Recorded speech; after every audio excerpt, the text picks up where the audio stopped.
विगत कई वर्षों से जब जब भारत में संसद का सत्र चलता है तब तब विदेश में कोई ना कोई रिपोर्ट छपती है।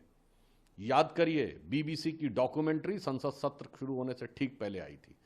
जनवरी में हिंडनबर्ग की रिपोर्ट बजट सत्र शुरू होने से ठीक पहले आई थी।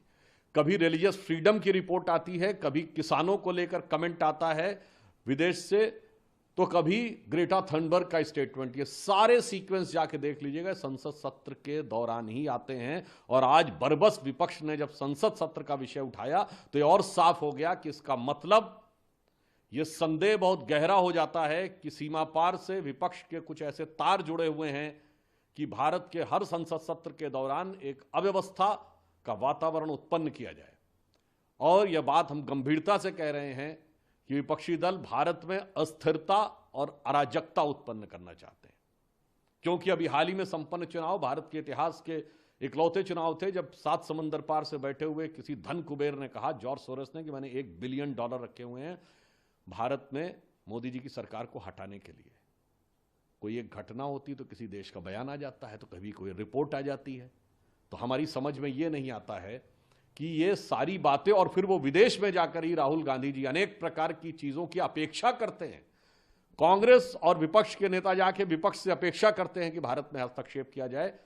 और मैं पुनः गंभीरता के साथ कहना चाहता हूं कि भारत के अंदर ये आर्थिक अराजकता उत्पन्न करना चाहते हैं भ्रम के द्वारा, चाहे विषय भारत सरकार की कंपनी का हो या कोई निजी कंपनी का हो। ये वही लोग हैं जिन्होंने 1 साल पहले कहा था LIC डूब गया, इन्होंने कहा था SBI डूब गया, इन्होंने कहा था HAL हिंदुस्तान एरोनॉटिक्स डूब गया। फैक्ट ये है कि LIC ने पिछले तिमाही में 17,000 करोड़ का प्रॉफिट दर्ज किया है, जो ऑल टाइम हाई है। स्टेट बैंक ऑफ इंडिया ने पिछले तिमाही में 21,000 करोड़ का प्रॉफिट दर्ज किया है, जो प्राइवेट और गवर्नमेंट दोनों की कंपनीज में मिला के ऑल टाइम हाई है। HAL ने 29,000 करोड़ का रेवेन्यू 2023-24 में आया। अब सेबी के ऊपर अटैक है। मैं पूछना चाहता हूं कि आप ये कर क्या काम करना चाहते हैं? और मैं जिम्मेदारी के साथ कहता हूं, सिर्फ फैक्ट सामने रख रहा हूं। हमेशा कांग्रेस विदेशी कंपनियों के साथ क्यों खड़ी रहती है? आज से नहीं, 30-40 साल पहले से।